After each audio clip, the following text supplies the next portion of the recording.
All right, everybody, it's that time. It's Monster of the Week 2. We have our Phobie bands and we have our 8 players. And this one is spicy. Let's get into it.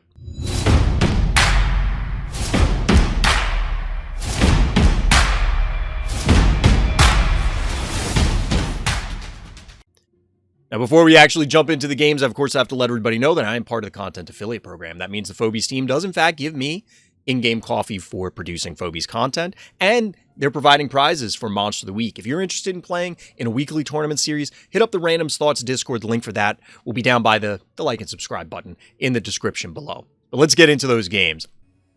Monster of the Week 2, Round 1. And we're jumping in immediately with Shadow Force and DT, two very big players. Let's see what we've got. Now remember, everything is set to level 1, and there are, in fact, Phobie bands. Now, this was Shadow Force's map pick. DT chose to go second. We'll have to see how this plays out for the players. Now, let me pull this up for everybody as I'm checking on the other players. Just to remind everybody, as I said a moment ago, everything is set to level 1. Monster of the Week is Swiss. There are 3 rounds. We'll have a winner at the end of it. But there are Phobie bands. So there are Phobie bands in this. And it's important to keep in mind because those Phobies are pretty crucial to a number of player strategies, including major ladder strategies. So Akira, Boss, Attractor, Gonzo, Unicorn. They are banned. There are a few Phobies on the watch list, but oh my god. Chat, we have Jammy Fish. There is a Jammy Fish on the board, followed by the new DT signature in Werewolf. Can I get no woo, chat? Woof. You ever see that dog video where they're yelling at a dog and they're like, don't woof, don't woof, and then the dog just like makes the most literal woof that you've ever heard in your life. It's ridiculous. But we do, in fact, have Snowball's counterpart here, we'll say. A little hydrate action. The Jammy Fish is very interesting. So for those who aren't familiar, Jammy Fish is a stress unlock, one of the higher stress unlocks. It was introduced when the team, the devs, increased stress levels way back when, and it has Keymaster. Keymaster grants an extra key by taking it from the reserve pool. Basically, you can jump the curve by 1 key, which can definitely mess with your opponent's math, because it's like, they only have X number of keys. I'm expecting this. Well, now they could have X plus 1. And it allows you to cheat certain things into play, but DT is electing to hold on to it for now. Notably, no warm-up. There is a cooldown, but no warm-up. So DT could have ramped that turn. Are they going to go for 7 on this next turn or not? Instead, we get a Daisy to supplement the existing forces, and we'll see what happens from here. Stabby is Shadow Force's choice. Bold move there, Cotton. It's actually pretty fine on this map. Both players are being very interesting now because of the Attractor ban and, of course, the Akira ban, among others. A lot of the standard strategies are right out the window because you can't go, oh, well, I have my Hevo, I have my Hevo 3.0, but I can't have Gonzo to supplement. I can't just Akira you into Oblivion. I can't just Attractor you into Oblivion. And here's where we are going to get a bunch of damage coming in, possibly. Get a little werewolf action. All of a sudden, 1798. Notably, you do have access to healing spas on this map. So it is possible for players to just simply, oh, by the way, heal a whole bunch of damage for freezies. Now, we're seeing the repositioning here. This is okay. 800. You can't actually take down the Daisy with just the Hevo, so you can't, like, zip in, get the Snowball to crush the bones and then get out. But we do, in fact, see Keymaster getting used Klepto. So this is an interesting take on the ability. Instead of going for a 7 key, it allows you to get a 1-turn free bank here. Now, DT is down 3-1 panic points. We'll have to see what happens, see if DT can try and pull this one back. Getting some pings in Discord chat.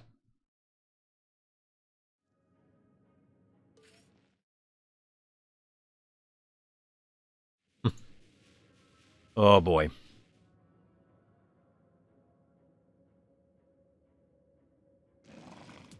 So we get the retreat here from Shadow Force.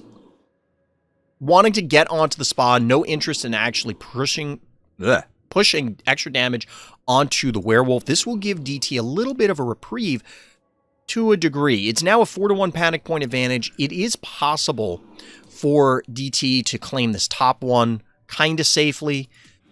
The Klepto allows for an additional threat, but now with these two positioned, it's going to be pushing DT to really try and claim this bottom panic point. It's going to be very dangerous to get mixed up in here. And the Klepto, I think it could have been positioned better if it was here. The reason being is that you could invade and have killed the Hevo if the Klepto was there, because the Klepto could swing to the middle. This comes across, the Daisy supplements. Now, in all likelihood, the werewolf would then croak afterwards, but you can at least present some damage here. Yeah, this one is ill-advised because that Daisy will absolutely die. Remember, we're going to get a power down in the near future from this werewolf. This will stem the bleeding for DT, and remember, it's a big map, still over 5,600 health on the heart. 6 keys available. Keymaster's not ready just yet, but it will be soon. So potentially next turn, depending on what DT does now, could have 12 keys available for a big nasty and something a little bit tinier.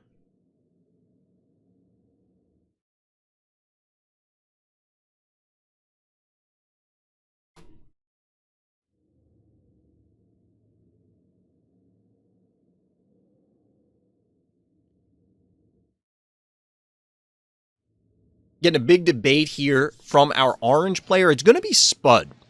Spud is coming out. Another lobber. Definitely very strong here on Vile Vortis number 11. Is that really what DT needs, though?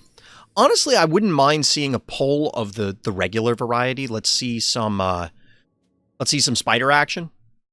Let's see some Octonauty.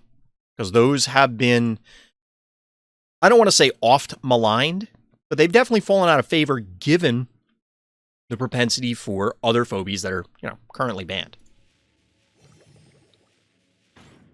Now, I'm of course open to suggestions on other formats, other bans to run, other things. People have already expressed their suggestions last week for Monster of the Week 1 on additional things that could be added to the ban list. Now, those are on the current watch list. We'll see how they play out, if they are impactful. And of course, we maybe unban some phobies because maybe they don't need to be banned.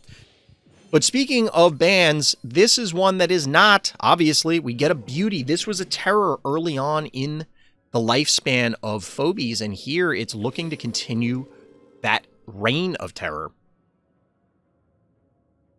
DT going up to 9 keys. What is the 9 key that you're slamming on the board? It could be Evo. I think DT has Evo. We could just DTF Chuck. I mean, Smother Mother is the other option, I guess.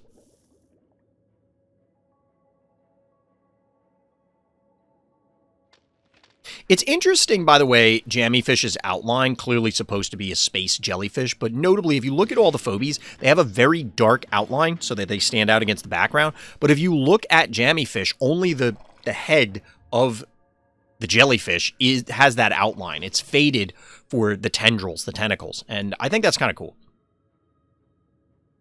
Now, we could get an interesting Blom here hitting these two. Obviously, Hevo and Snowball can help supplement. Okay, we're not going to be able to get the Blom. Hevo 3.0 here is, in fact, the play from DT, threatening the lob and AoE damage. We'll see if Shadow Force elects to go with a power down. That is a fairly common response that is very powerful against a big threat such as this, an AoE phobie. For those of you out there that aren't quite sure how to deal with these big phobies.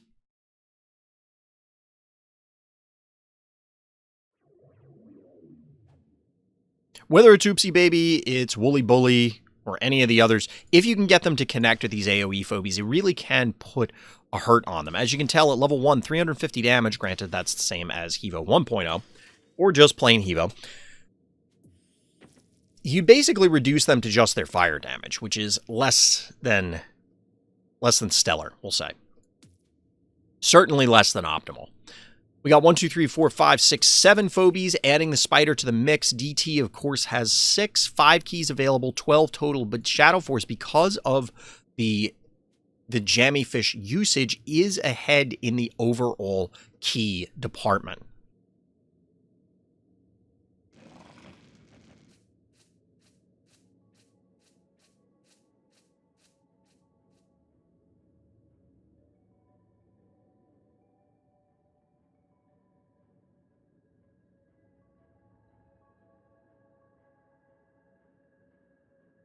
So this is where things are really going to get messy for players, because a single mistake here could spell disaster. Now, DT is kind of on the back foot here, both from a panic point perspective and now from an army composition perspective, because the Spider is a big threat. Of course, in addition to the rest of the team, it's very easy for Shadow Force to dive and pick something off and maybe cripple DT, because right now, realistically, DT only has 5 combat phobies on the board. The Jammy Fish, while a threat because of what it represents, is not necessarily going to actually bully something around.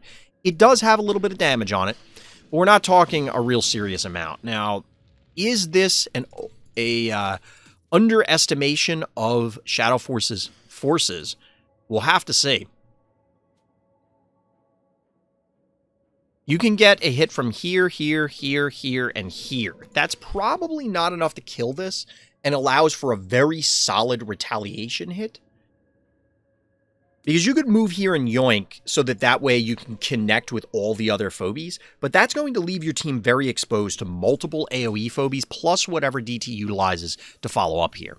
And I do think DT needs to commit something else to the board in this scenario, even though it's only going to be a 1 to 5 key. You just kind of need the extra damage at this point. If something happens where one of these phobies gets picked, and given this positioning, that's certainly possible, you're risking a lot. You're risking something really heinous happening to you right now. Oh no, DT. DT, not like this. Is Shadow Force going to take a pick in the north? It is possible. You could get... It's possible that also... Can this die?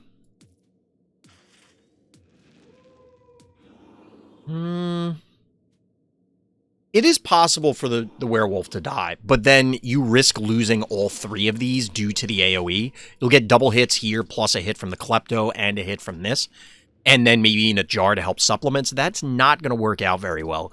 The yoink, like I said earlier, onto this Hevo, it might do something. This could be a safe yoink down here, safer, but it's still not going to represent enough damage to really threaten the Hevo, given that Shadow Force is maxed out. You get the lava damage, you get the yoink, you get a Hevo hit, and you get a snowball hit. Not worth.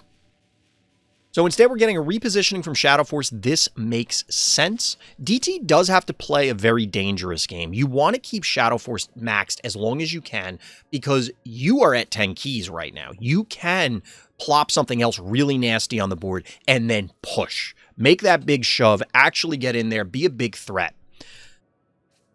But you have a very narrow window to do it, because this cowbell is going to be harassing you the whole time, beating up on things, chipping them down, so that way, when the inevitable counterattack happens, you can actually threaten it. However, there is an opportunity here maybe to just send some phobia in, cap this bottom point, and all of a sudden it flips into DT's favor. 4,400 health on the heart, a pristine 8k for Shadow Force, 11 keys available. But this is going to be a very dangerous decision for DT. If you choose to kill this cowbell, it frees up the 11 keys, which means that, hey, maybe a counter Hevo, some other big threat comes out, and if you say slide the Hevo down here, you suddenly, oops, I take 1,000,000 damage. We are going to get the takedown, so the question is, do we get like a droney or something to claim this? Maybe even a... Ooh, we're just going to send the werewolf. With 2850, it is exceptionally unlikely that this thing is going to die. It is really unrealistic that you're going to get enough pressure, even with these phobies on the board, to threaten it. Now we're getting an Octonauty matching the poles 1 for 1. Little Jammy Fish repositioning.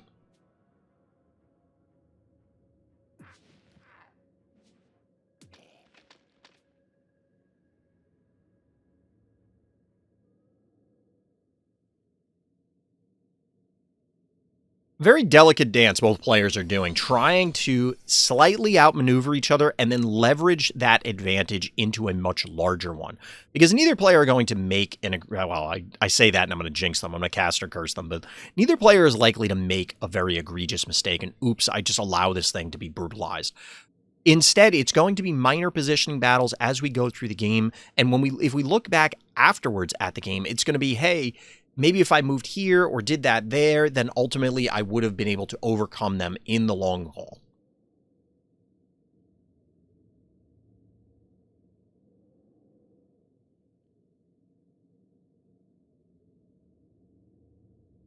So now the ball's in Shadow Force's court, and there isn't an obvious play here to just go, oh yeah, like I said, DT didn't just put a toe out of line, put the whole leg and maybe an arm too. I'm just going to take it all.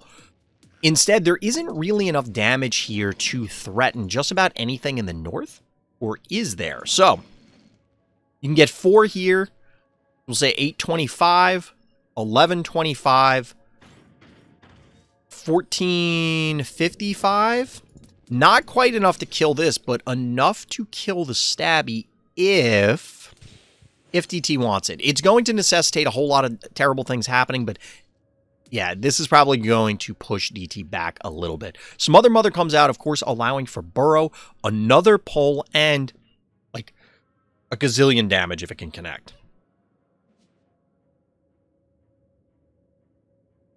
Now, DT does have the opportunity to burn 6 more keys eventually. Right now, that's not an option. Ooh, we're going to get the invade. I don't think there's enough damage here. Wait, there might actually be. 1100. That's 458. This is enough, I think. Oh, DT can snipe it if DT wants it. If DT goes for it, the problem is we're going to get the counter Blom, and this is going to hurt.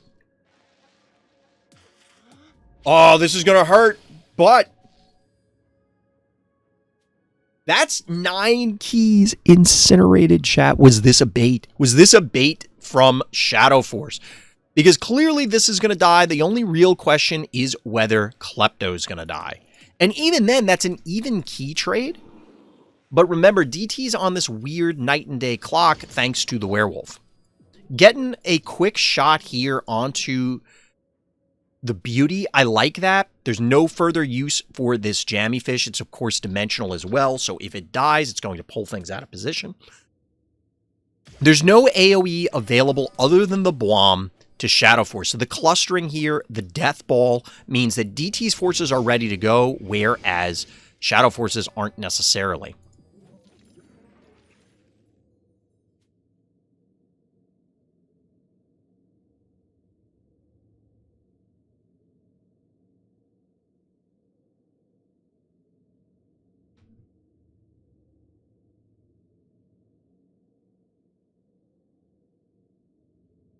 So Shadow Force is in a very strange position now. You lost 9 keys worth of investment with basically no payout. You can, of course, get the Blom here and some quick takedowns, but with the softening up of this beauty, it is not long for this world. Yes, it was only a 300 damage difference, but that can add up very, very quickly. So we do, in fact, get the Blom. The fire here is going to ensure the demise of, well, it's going to turn Spud into some French fries. And we get some spread here. DT's cooldowns are down soon. This is going to be down as well.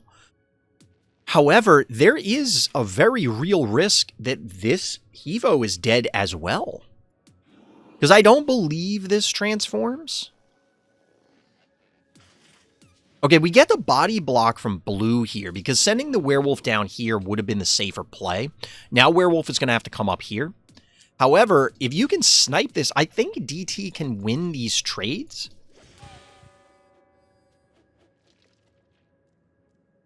And of course, the blue is threatening the power down onto the Hevo. Never mind, we're going to lose the damage here. So there's actually, we get 3, 7, 1150. It is entirely possible to kill this Hevo, but you will end up with a powered down, or yeah, kill the Hevo, but you'll end up with a powered down Hevo 3.0. And is that really what DT wants to go for? Instead, we're going into the north, confronting the beauty directly. It is possible to body block out a lot of the damage here. Of course, DT can supplement with 6 more keys, remember? But this beauty has to die. Really, both of these have to die. I don't know if I love this play. I don't think there's enough damage, is there? Okay, there's enough damage to kill the beauty with fire. With the fire, that's actually brutal. Now, there is going to be a counter yoink, but this is a fairly healthy Klepto. The Hevo's still pretty healthy. Of course, Octonauty will be online next turn. 4-1 panic point advantage, and 6 keys available for DT to bring in additional pain.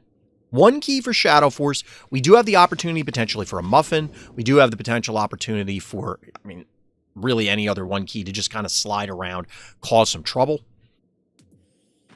But we get Hematic Ginsting as the final Phobie. It's going to take a little bit. It might take another turn for it to realistically get into the mix. DT choosing not to invest or leave the potential for any healing Phobies. Damage here is close to permanent because it's going to be difficult to spend a whole lot of time on the healing spot. Blue is going to detonate on the Octonauty unless it dies here, and I have to imagine it's going to. Maybe not. We're going for the Klepto. I don't hate it. I don't hate it. Fireball is down, though, so that means you have to invest probably a hit from here and then the pull. Oh, we get the reposition here in order to let the Stabby take it down. I almost forgot about that guy. How could I? Down goes Klepto.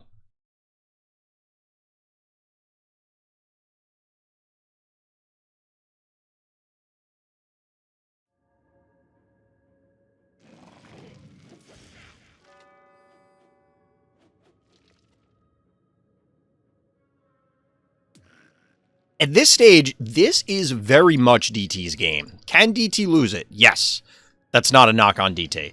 It's just the reality of, hey, you can lose any game of Phobies from pretty much any point in time. It is possible to throw. But this is a pretty good spot to be in. I would much rather be in DT's position than Shadow Force's right now. This is going to be a dead spider by Exaxes. You presumably can kill... Ooh, we're actually going after the Stabby.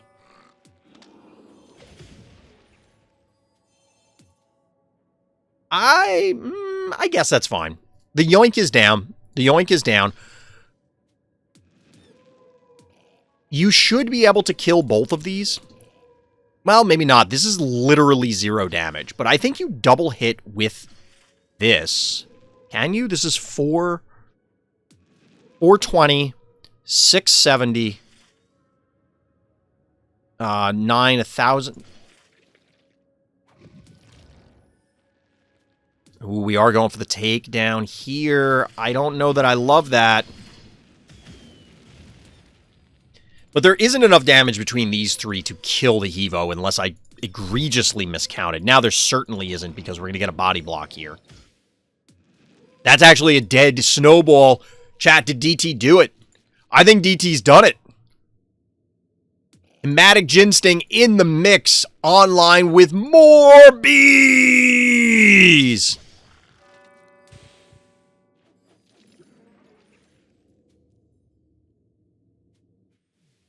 And GG, just like that, Shadow Force taps out. Well played, DT. GG. Joining in a little late here, we're looking at another Vile Vortis game, Shinra versus Epic Name. Wanting to get somebody different on for round 2. Now, both of these players won in round 1. So we'll have to see what happens. Of course, we have our other players competing in the other matches. Maybe we'll swap in between, but we're getting fairly standard openers, common Phobies that you see on these maps. Missed a couple of the early turns because we were just waiting for the UI to update to say that people are in there. Hey, we get an Innocuous. Who's surprised? Who's surprised? Without the access to Gonzo Boss, Innocuous may actually be a problem. It's a little bit more difficult to dive that guy when you can't just go, oops, you're fired.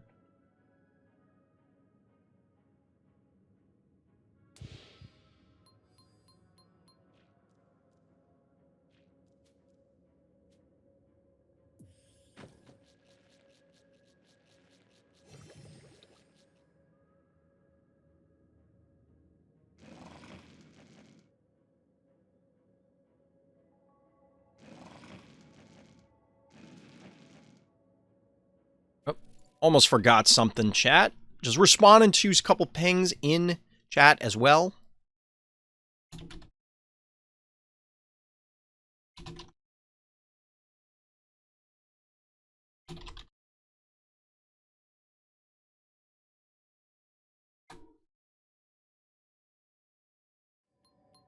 Let's see where the other players are. So as mentioned, Onda versus DT. They're going to Red Rum. Kuro versus Smiley. They're going to Vile Vortex also. Master Dark versus Shadow Force. They're going to Xylo. They're going to Xylo. All right, sound keeps cutting out as I'm bouncing between Discord and stuff. It would be nice to have that in Phobies. At least a checkbox to say, yeah, play in the background. But that's all right. In the meantime, we are going for Mirrored Hematic Gin Stings. Because why not? Because why not? How long until we get our third Gin Sting color swap, chat? How long? Oh, we're going in. We're going for this Evo. Are we going for this Evo? I mean, is that worth? This is 1100 damage, or 1100 plus health left. That just... I feel like you just kind of take the pick here. You take the pick, you're down 3-2. I don't think you really need to press it, Epic Name. Now, I would have liked to have seen a potential threat here. Ooh, chat! Radiator? Shout out to my Radiator fans. Let's go. We get some Radiator action. I do love me some Radiator. I do love me some Radiator.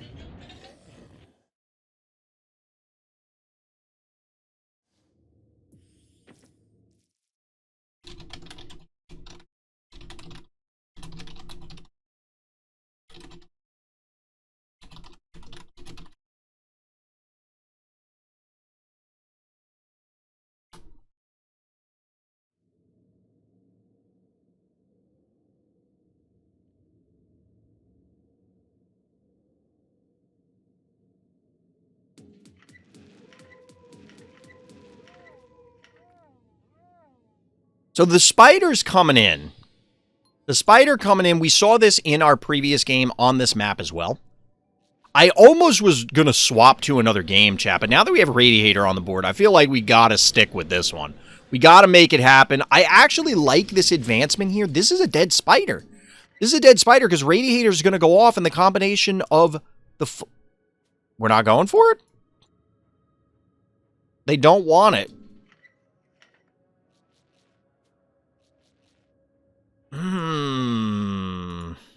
I mean, you lose the Radiator, but that's a lot of HP to chew through. Like, I think it's worth killing it there. Like, the Radiator for Spider, I think, is a very good trade. I don't know that they can punish hard enough.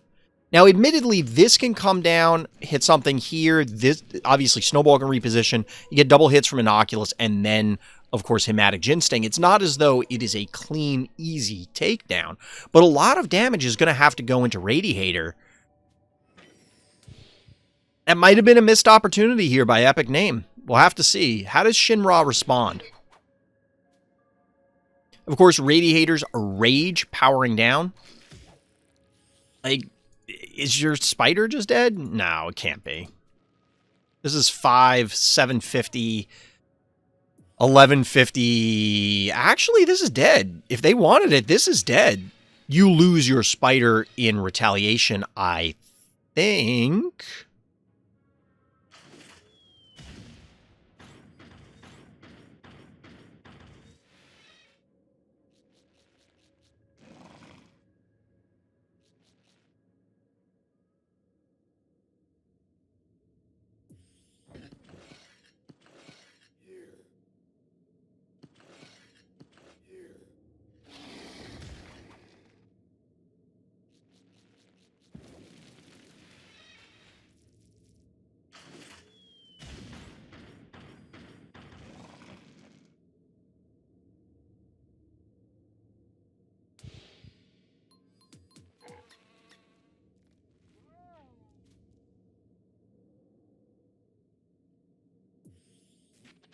We get a paddles, chat. Not what I was expecting, but it does make sense. It does make sense. You can paddles up this Radiator, and all of a sudden, that guy's right on top of your team with a big AoE hit. The question is Epic Name actually going to go for it this time? Because we did see them pull back, undo the takedown that was going to be on this spider. Time is somewhat on Shinra's side. Panic point advantage. Of course, you have the terraforms. You have an extra button to press. maybe not extra over what your opponent has access to. Hey, thank you for the follow. Much appreciated.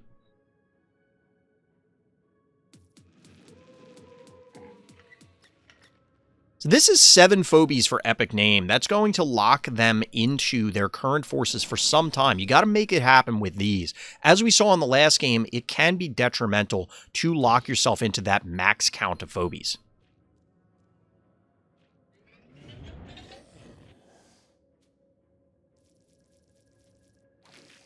We're getting the invade on the spider here. There will be, I guess,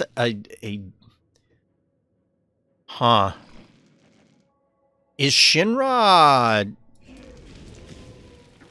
It would be cool if Epic Name can get this Radiator paddled into the spider spot, but I don't think there's enough damage to free up the spider slot.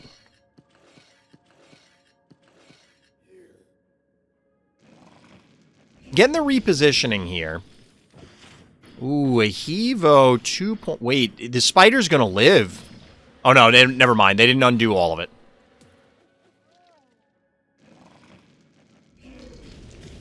Debating the plays here. Shinra being very precise. There's the takedown. And now we get the Hevo 2.0. This is a big threat. So 4... 925.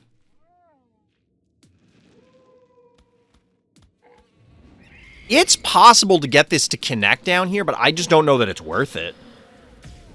That's a dead regular Jin Sting.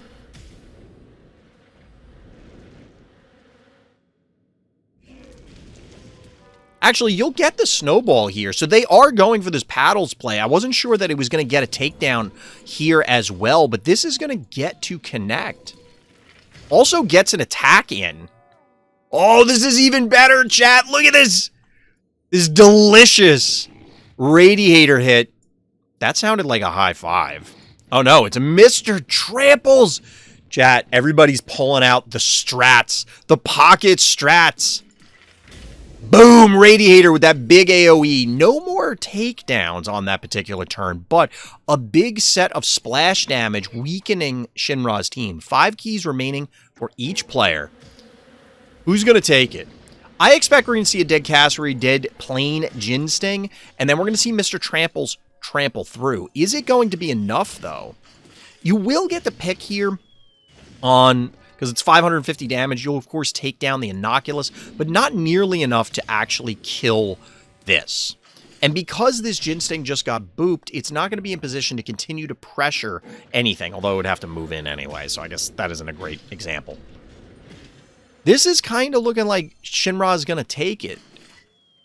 With 2 takedowns and 8 keys there, it's a tough spot. It's a tough spot to be in if you are Epic Name. Wait. No, is the Radiator gonna... No, this didn't get to... The Innocuous didn't attack yet, so... It's actually 10 keys. Radiator, Jin Sting, Cassowary. Crippling turn, and then you get... Oh, no. Yeah, that's... Ouch. Big old ouchies.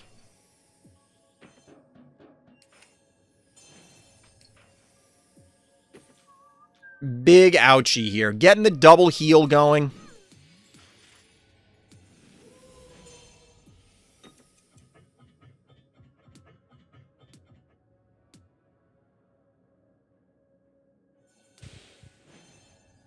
Getting the double heal going. We get Boom as the final Phobie from Shinra. Can Epic Name do this with 4 Phobies on the board and 5 keys in the bank? With a 3-2 panic point advantage and not a whole lot of heart damage, I'm not real confident in that. What?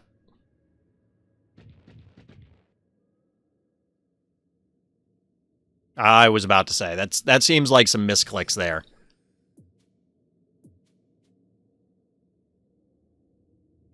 Chat, I don't want to call this one too early, but, like... this one's kind of rough. This one's kind of rough. We did see some cool Phobies come out of Epic Name, but that one, this does not look good. The Boop's going to be back online. We got the ability to reclaim panic points pseudo for free with the Boom. These Phobies just seem better. if Epic Name is able to isolate some Phobies and take them down, they're, you know, like the Boom gets picked off. The Clinico is mostly there for the heal. This is just really tough, I think, for Epic Name. It's going to be a tough one.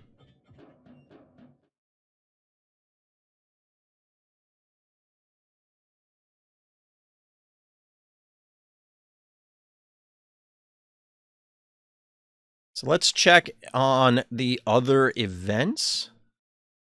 Or the other rounds, other matches. No results coming in yet, so people are still in the throes of their games. We may swap to another game chat just so we can get a peek at those other games. But before that, Mr. Trample's going in. We actually get a big hit here on Hevo. 750 damage. Unfortunately, these two Phobies are well out of range. This is going to force Shinra to have to make some hard choices as to which Phobie they're going to try and connect with. But realistically, none of them are going to die here. I mean, you got the Boom. That turn's not great.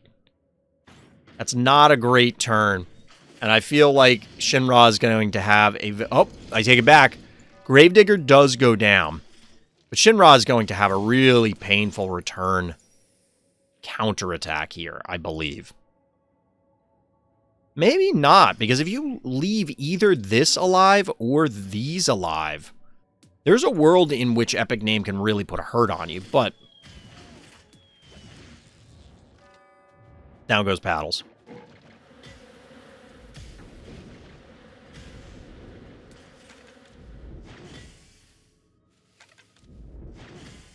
Down goes Evo.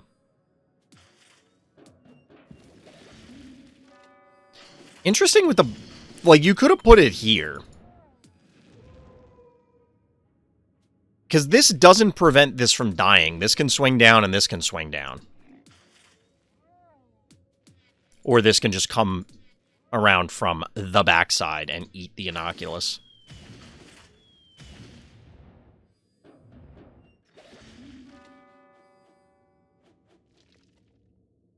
Correcting the minor play error there, I guess. Take a little bit less damage on the Clinico. There's just not enough damage from Epic Name at this stage, I don't think, to close this one out. Snowball's down for a turn, so you don't even have the damage there.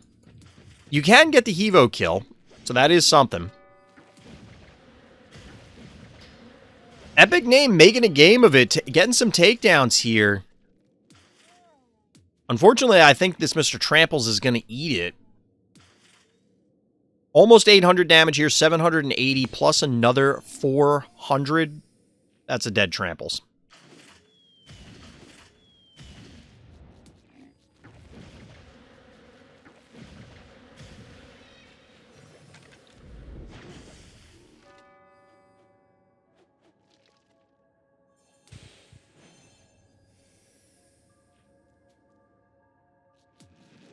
I think that's all she wrote. Can't even get a takedown due to the clustering here. This is the appropriate play, just to not take the extra damage, but it doesn't matter. I think we can safely call this one, chat. We're going to swap over to another game. Let's take a look at... Oh, apparently we're back on Vile Vortex. We're just teleporting between them. But we do have Puff. Master Dark is gonna be jealous. This is Smiley and Kuro. We have Puff. We have Edgar Allan, Klopster, Temptress, Wooly Bully, chat.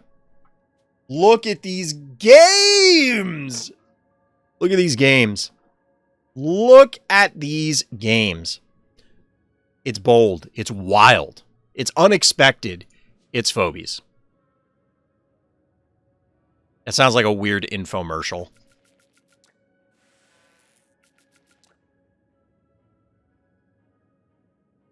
So Smiley taking the early damage as player 2, down to 4,800 health. We, of course, see another Inoculus, 8 keys to 3 keys.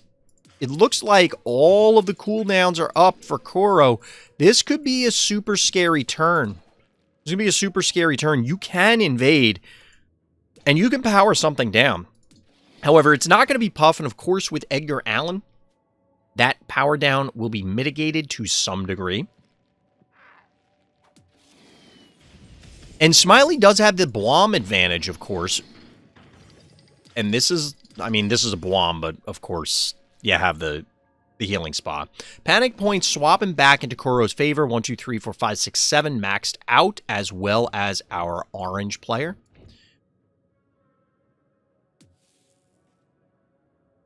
Now, Temptress could do something cheeky. Come in here, AoE. You hit these 3 Phobies, including this for electrical damage. Klopster is available. This is going to come down to, is there a good Edgar Allan turn here? And I'm not sure. I am not sure.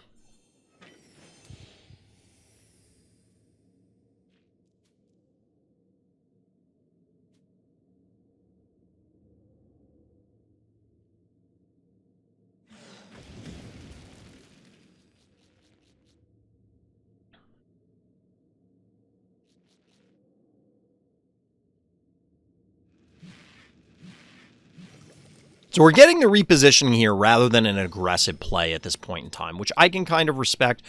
This Edgar Allan can, of course, be used as just a simple body block. We probably need a reposition from the Hematic to a place where Wooly Bully can't just neuter it. Although, again, with the power-up from Edgar Allan, it will allow the Ginseng to hypothetically just, at the very least, assist in taking down the Wooly Bully. 300 power down, it will leave 100 and 200 damage respectively on regular attack and more bees. But with the boop available, there is a potential nasty looking invade still from Kuro.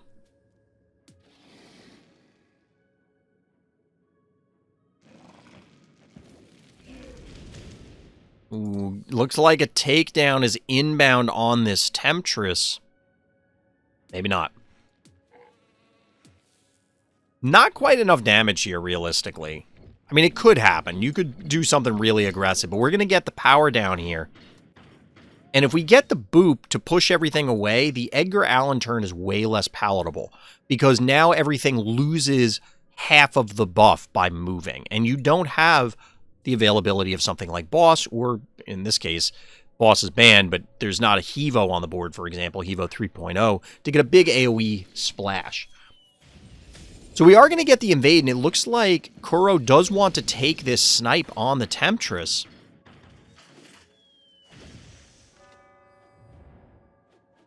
Honestly, the Blom from here isn't horrendous. So, like, you power up, you Blom, you get 2 hits, you Klopster to here.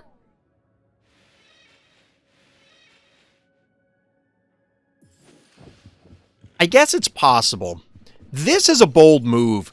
Yeti into double Fire Phobie. Like, that's... You do have a big advantage as Kuro here because you have the tempo advantage. You just got to pick on a 4 key. You've neutered their 6 key. It doesn't look like there's a great retaliation play here, but maybe there is. Can you pick this Klepto and make them pay?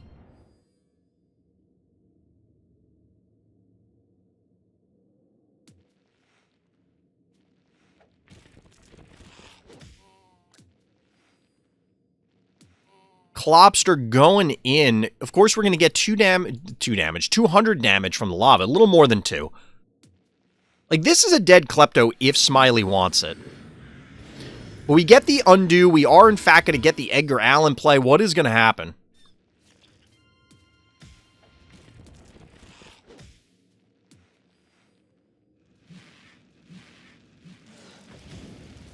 So the goal here was, I guess, to just not have to use...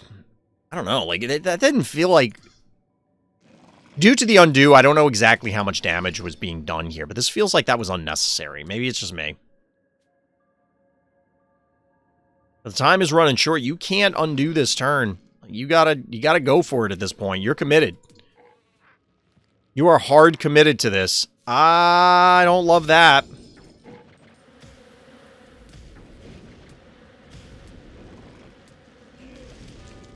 Wooly Bully does go down. Unfortunately for Smiley, they're also going to lose one of their flame phobies. Now, the repositioning here from Puff means that it is out of range. It would have been before anyway, but it's out of range of Yeti. But Snowball's probably just dead. And then, what is Yeti going to freeze? Is it going to freeze this early? It might say, no, I'm not going to bother. But 0 keys to 0 keys. Looks like we're trading Kleptos.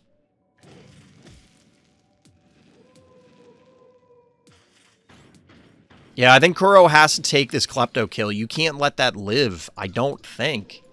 The boop is up. The boop was taken back on the previous turn. Or one of the earlier turns. So we get the takedown there. We get the repositioning, but Snowball lives. Of course, the Jin Sting's still powered down. So it can't represent too much of a threat here. But you do get a juicy Blom. You get a juicy Blom here. You can get the hit with the Edgar. Bees can't really supplement too much damage. I don't think this is a dead Yeti. But you can, of course, body block with the Klopster. Is that sufficient? Not clear on that one. Part of me wants to see the super aggressive play, but this is a fairly healthy team from Kuro here that Smiley's not going to get a takedown, they will lose some stuff on the counterattack, and then the question is, do you have enough damage to actually stage a counterattack? That's the calculus Smiley's going through right this second. We'll see if they can figure it out. Can they find a way out of this in this particular scenario?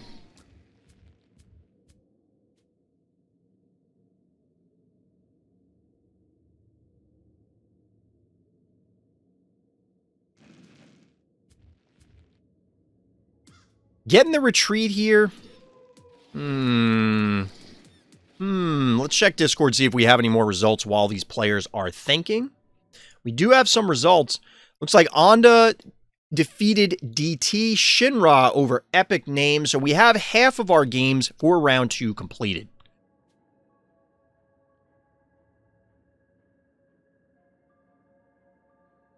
So now the question is, how aggressive does Kuro want to be? You, of course, can get a freeze on either the Hematic or the Edgar. The Edgar is probably the lower priority, right? But Onda went and kaboomed my Glob. Come on, we all saw that coming from like 10,000 miles away. There were so many games I wanted to watch. We may have to go back after the completion of the event and go back and watch some of these other games, chat, because these seem like some really fun matchups. The classic Onda move. I mean, yeah.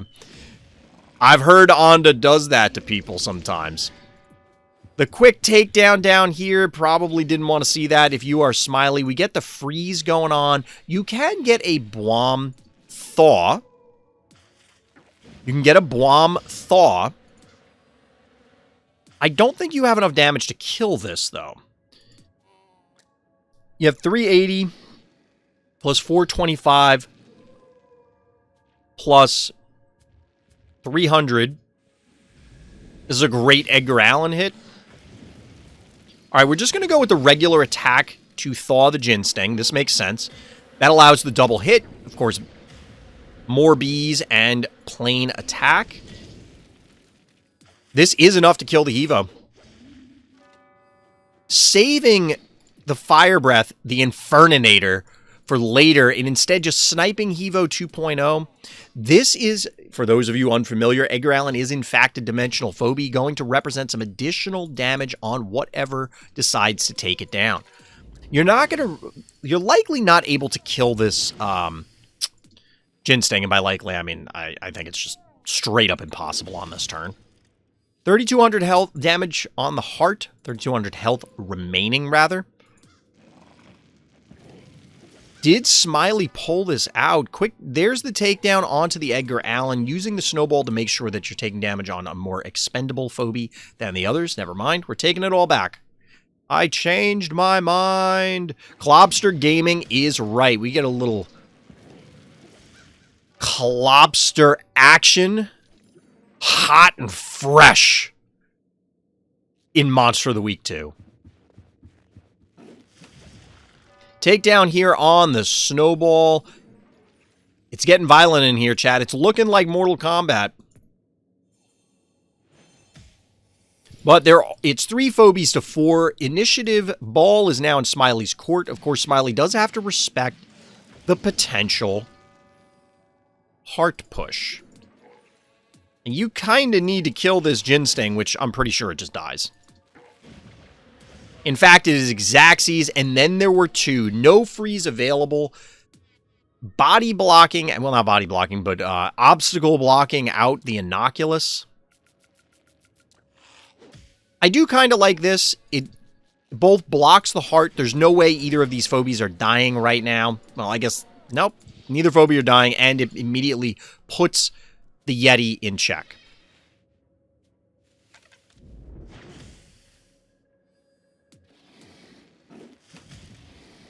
Not gonna lie, it wasn't looking great at different points for Smiley, but very well played. This one, I think, is in fact ball game. Or maybe? Nah. This one, because we're going to get a takedown here on Yeti, and then it's 2v1 with significantly more mobile Phobies. And in fact, even Burrow is up, so you can go to the other end and prevent the Innocuous from running away, even if it wanted to. No takedowns to be had other than the red quadrupod about to be eliminated. GG. Very well played. Well done. Well done. All right, chat. Let's check on the other games.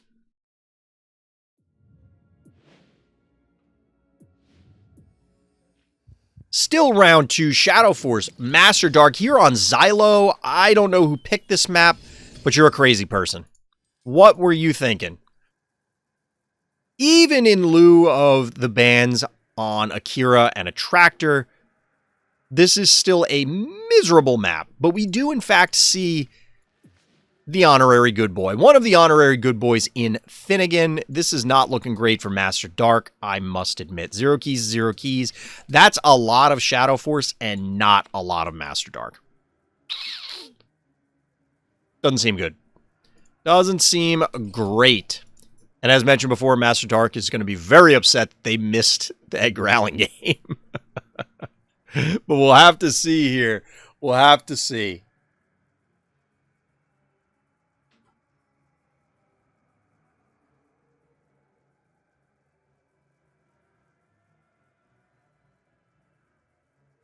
Because Master Dark just weighing their options here, but yeah, between this is, I guess it can't directly get booped. Yeah, it can, because you could move, yoink this. Actually, you move here, yoink this forward so it's in range of this. You boop this, and then you kill this. Pretty sure this is, in fact, the ball game in Shadow Force's favor.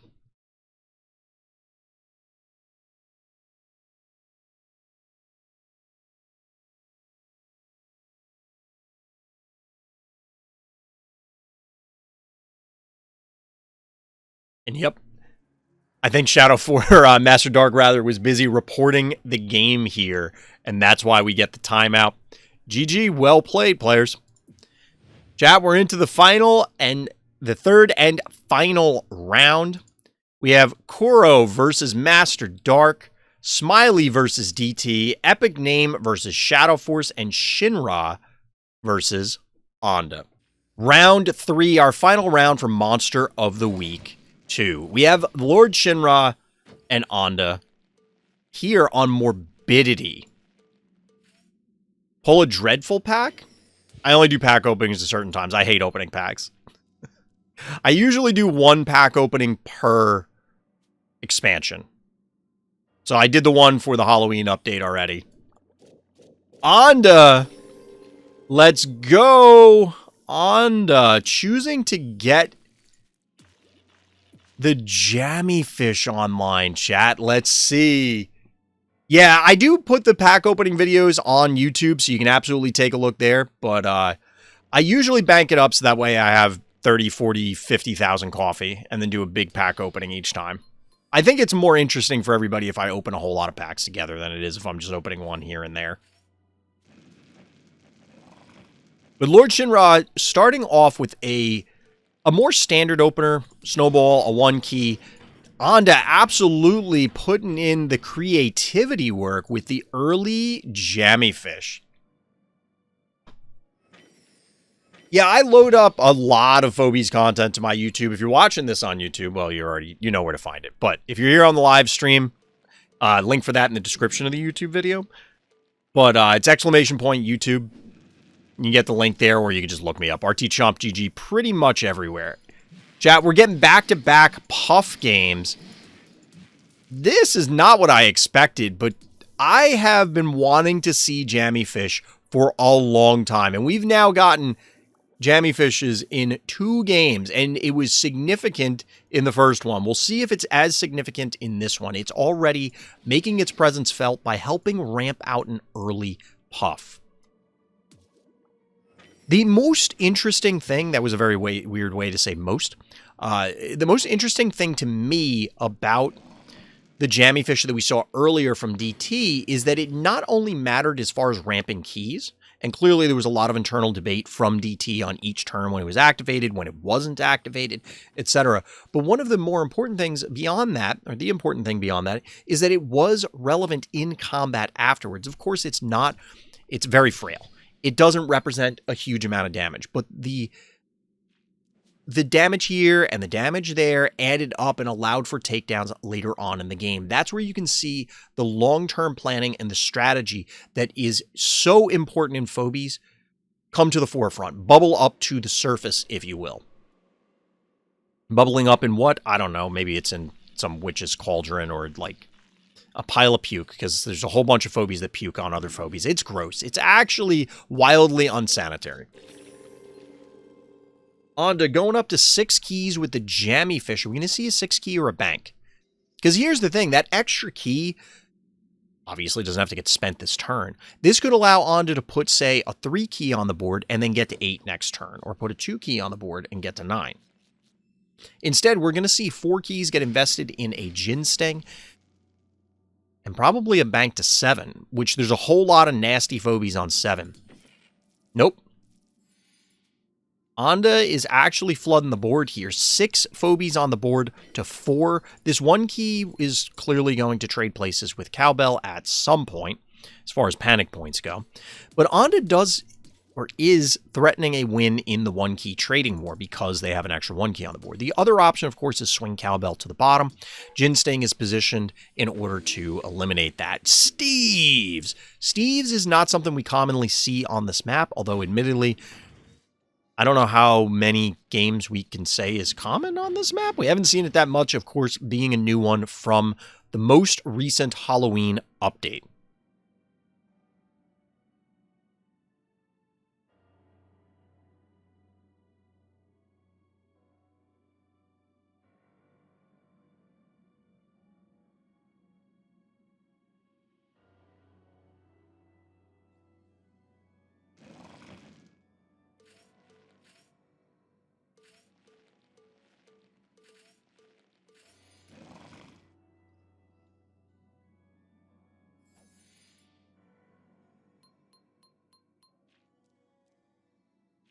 All right. Lord Shinra, passing back after getting the Steves online. This is kind of similar to what we saw in the last game on Vile Vortex, where, ooh, the Jammy Fish is going in. Onda's no longer in need of the Jammy Fish's key master ability, seemingly. But we did see, calling back to the last game, a freeze phobie into multiple fire phobies. There's only 1 this time, but this is also a weaker freeze, and there's still the potential for a snowball to come out from Onda's vault. But we're getting an invade here, a little Blom action, because you get a little bit of extra damage. And I think this invade causes a dead Jin Sting? No, not a dead Jin Sting, just barely surviving. That hurts. We actually get the push here. It was a good thought to try and get that takedown. We do get the Blom, though. Free damage, sort of. It's not really free damage. We get some damage going down onto the Snowball, which is going to die. And, of course, the Blom allows for additional damage to hit the heart. Now, Jammy Fish can still die. There is still the potential for that. And we're now into a Steve's Mirror. I don't know what I was expecting zoning into this game, but this was not it. This was not it. There was no world in which I would have predicted Steve's Mirror. Now, Onda, of course, known for the daily dose of Kaboom. We'll have to see if Onda actually goes for those particular plays in this game.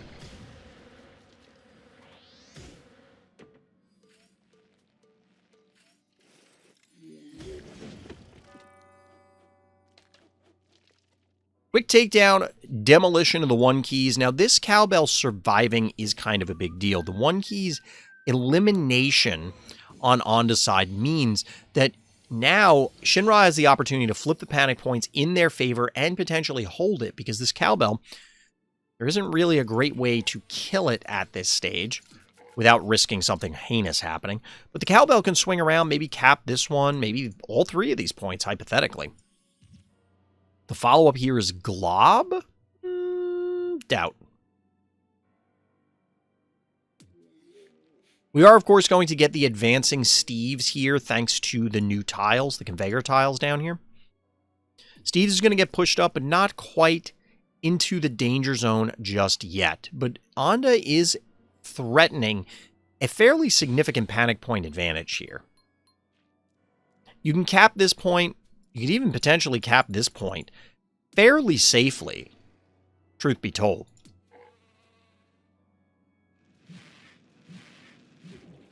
In fact, we are going to see the Puff go into the corner. If the Jin Sting goes here, you can get hit by 1, 2, 3, 4 Phobies. Keymaster going off once again, 6 keys. This is a sturdy enough creep. Of course, everything being at level 1, that the combination of these two, not enough damage to actually take it down. So this gives Creep the ability to protect this panic point. Now, the bigger issue is, I think this cowbell's probably just going to swing down here. I almost would rather have had the Creep here. It body blocks the bottom, as well as the fact that if they try and take this point, you just kill it. You'll end up trading your Creep in that scenario, but, you know, at least you have the threat there to threaten. They could try and push instead for here, but they can't quite reach it. So Snowball comes out. Of course, another answer to the freeze traps in addition to Puff. And the Steves are one move closer. Panic point advantage significantly in our orange player's favor, 5-2. Blue player Steves has got to make a hasty retreat, and this is kind of what I was talking about. You do have the option now to go Creep, Fireball, eliminate the cowbell. Sure, I guess. But now the Boop here will represent a threat of disease. Now, there's no good way, well, maybe not there's no good way. It is possible for our orange player to set up a freeze trap on one of these tiles, and then it's going to be a 50-50 here of whether this Hevo will go in. Or maybe it's enough of a deterrent to keep them from going in at all. Because you, of course, put Steves in a safe position here, and then just trap up one of these tiles. And I think the bait is going to come in from Onda here. Clearly, Cowbell's going to eat it. And this is very tempting to just go in and boop these.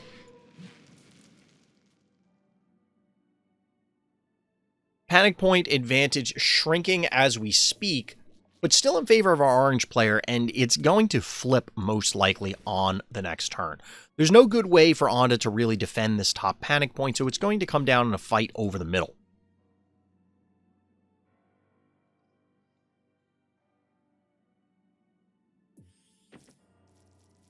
Spider is supplementing our orange player's forces. This makes sense. getting a displacement tool online here. There's a potential for a weird boop to happen here, but I don't think that works. I'm pretty sure the Jin Sting will just go backwards and this goes backwards if the Hevo boops from this position. We're about to find out. Nope. Pushes it directly away. That's a free kill there. I think this is a free Hevo, though. I guess it isn't really a free Jin Sting takedown. Because remember, the Spider Yoink is still live. You get double hits here. You'll get 2 hits here. Admittedly, it's the regular attack. So it's 520, 1320, 1570,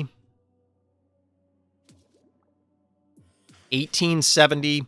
This is dead if Onda wants it. Because you could follow up with a jar to take it down. Now that's no longer an option.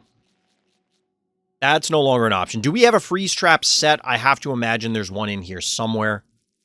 But probably not in the positions that Shinra is standing in.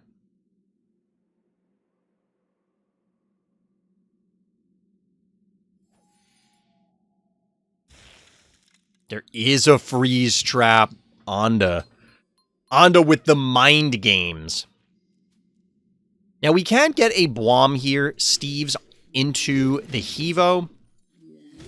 We got to see what Onda prioritizes here, because there's a lot of damage that has to be sunk into each of these Phobies in order to try and take them down. Hence why Shinra actually followed up this attack. When you death ball like this, you group up like this, it can be difficult for your opponent to actually punish any kind of invade such as this, because there's so much HP to go around. Did you get the yoink here? Nope. Trying to position it properly such that the jammy fish can lend its aid here. I have to imagine Onda's actually going to pop out a jar rather than hit it with this so that the snowball doesn't die, unless Onda's going to try and bait attacks onto the snowball. Oh, we're actually going to get the creep spit, the creep vomit. Just for the spare damage, this does, as you'd imagine, result in a dead Hevo. I don't hate this. I don't hate this. But remember, this spider is live. And we know that only really one trap was laid by Onda's Steves. Barzilla, this is a little global warming gaming out of Onda themselves. Always complaining about the boss, but leaning into the fire phobies when the Ice Age is nigh. Now that is in fact a Barzilla. It of course does have an enormous amount of HP, 2800 at level 1. Excuse me. Boop is not live, but we do get a takedown here on Jammy Fish.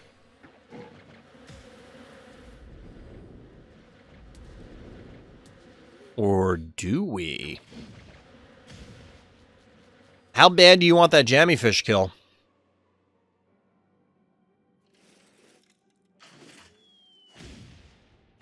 I don't like this play at all. If you're not killing that Jammy Fish, I don't know about that pull.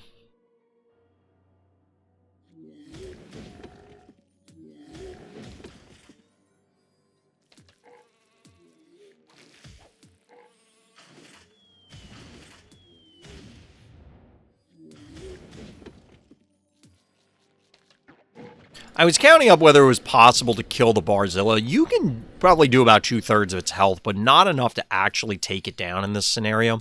Because you can shift the Steves and then get a yoink, allowing for more hits directly onto it.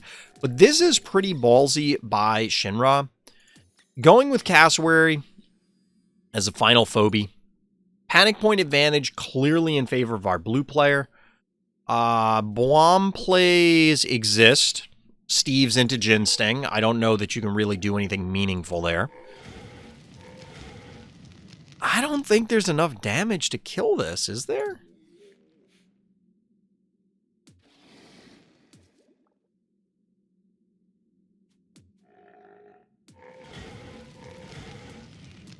There might be, actually, but you'd have to commit a lot.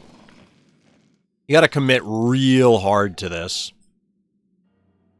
You also have an option for a bomb play here, and I think killing the Hevo is significant enough. Remember, this fire is not going to stack. It's all 100 at level 1, but that is a decent amount of damage going down onto this Hevo. You can just get a plain attack here. With the pull down from Lord Shinra, and you maintain it, well, yours is on cooldown too, but you'll get yours back first. There's the Blom, additional damage going down onto the Spider. Hevo 2.0, toast. Now, I doubt there's any traps from Shinra here. Actually, not enough damage from Jammy-Fish to kill the Henrietta in 2 hits, lol. And of course, we get the Onda signature in boom.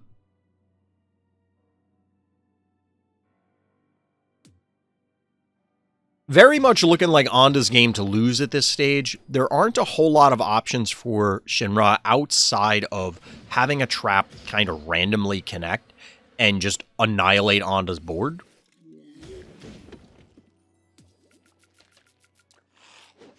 This is going to be a dead rock lobster. Never mind, it's not going in. And remember, because of the undos earlier in the game, it can be a little bit difficult to track how much health is left on each phobie, but yeah, there's still a lot of health on both Puff as well as Barzilla. Even Jammy-Fish is very healthy, and Spider lives to tell another tale at this point, it's looking like.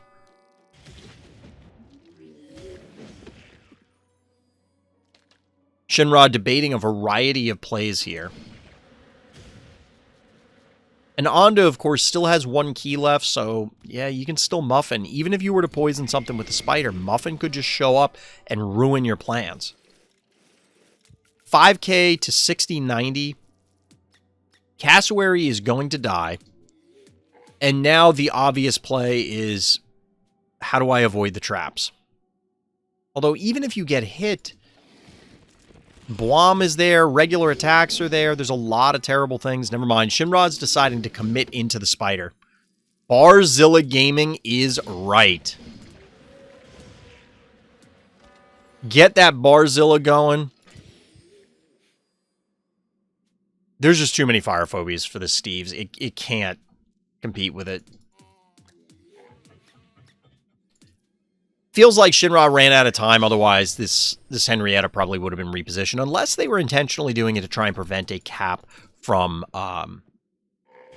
Jammy-Fish getting in there. It almost feels like Shinra wants to go for a heart push, but A, there's not enough damage. B, there wasn't enough damage done. It's not enough damage on 2 different fronts. That being said, a lot of panic points. That's a lot of blue. 1, 2, 3, 4, 5, 6 to 1. And because of this positioning, it may actually be a challenge for Onda to cap these points back quickly. Like, this Clopster's going to die, but it still maintains the panic points. There's a world in which a Heart Rush allows for Shinra to take this game. Now, Onda's positioning means that only AoE or something else weird is going to be able to swing in and connect with the heart.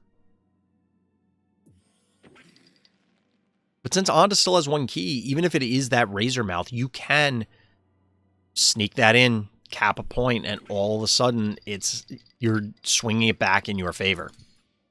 4k health on the heart. An enormous amount of HP to go through. A cool 1,000 damage, 3k left. Figured bees was going to happen. Like that much was obvious. Get the leap to take down the Jammy-Fish. The Cassowary is clearly not long for this world.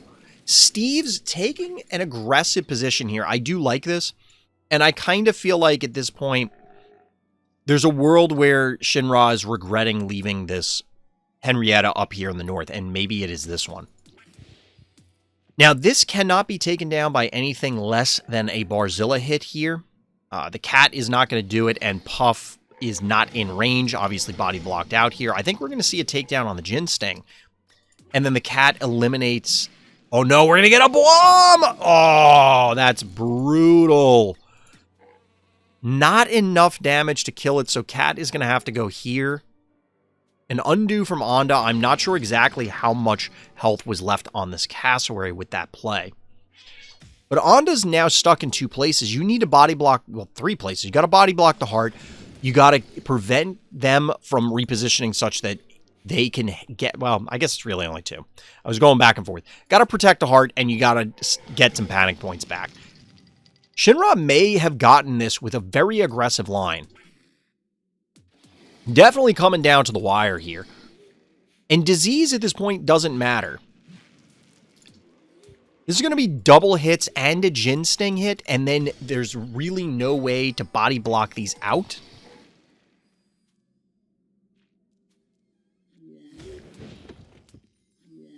$12.15. $8.15. Wait, what? Oh, you're taking the panic point? Fair.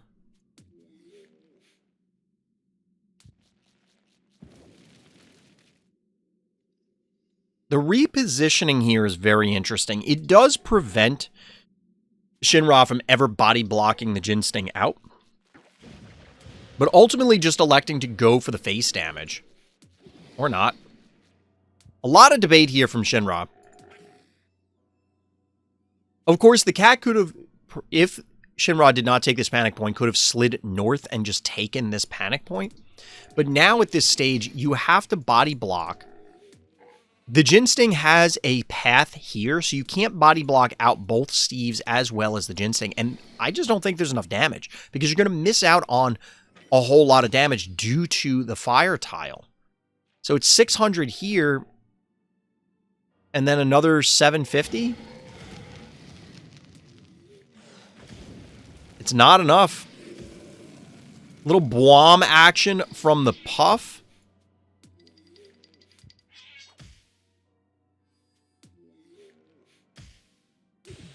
Cat slaps, not going to do it. GG, well played, Shinra. GG.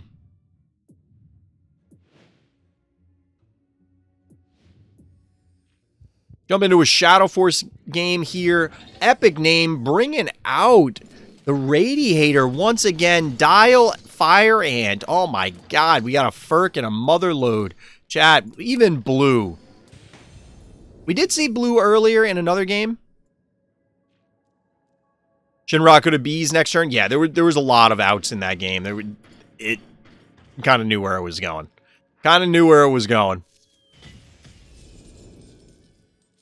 So we are coming down to the wire. Let's see what results are in. Smiley defeats DT. Kuro defeats Master Dark. And of course, we were just watching Shinra and Onda, so this is actually our last game of the last round in Monster of the Week 2, chat.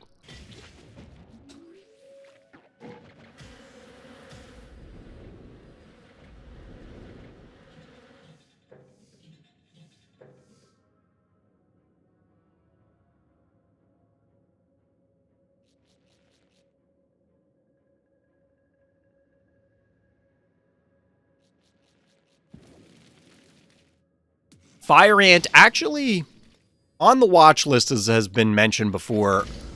Ooh, we get that savage Radiator hit. Maybe not that savage, only on one Phobie here. But Fire Ant is kind of on the watch list. Fire Ant is a very powerful Phobie, certainly a tier or 2 below the big ones that everybody knows and loves to hate. But definitely a terror in its own, putting a lot of pressure on many players, including Epic Name here on this very lob-heavy map. Motherload putting in work. Probably going to see a dead Hematic. Yep. Likely a trade out here, but a trade that is seemingly favoring Shadow Force.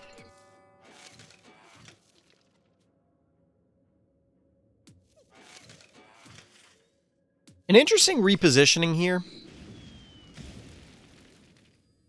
No real damage on the hearts to speak of. I mean, there is damage, but does it really matter? Ted as the final Phobie for Shadow Force. Definitely going to be difficult for our orange player to eliminate it. 3 Phobies to, like, a whole army. I mean, yeah, the Motherload's going to die this turn, but still. It's only going to die if Epic Name commits something to take it down. That's not enough damage. Oh, by the way, remember when this Evo got hit with blue? Ouch.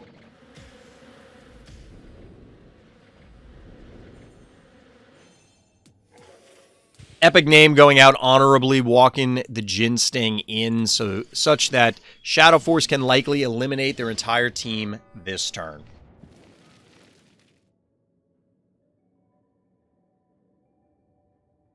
These are some great games, chat. We did catch the tail end of a few that we didn't get to see how they ended up in that stage, but we saw some cool stuff throughout the event, a whole lot of different phobies, different strategies, admittedly a few Vile Vortis games, but definitely some cool stuff. I do like the dial on the Klepto to prevent it from escaping. It can only run so far. Fire Ant doesn't care because this is realistically just to prevent this from getting too far away. Keeping it in range, ensuring the takedown next turn. And like I said, epic name going out honorably. Not making Shadow Force chase him down.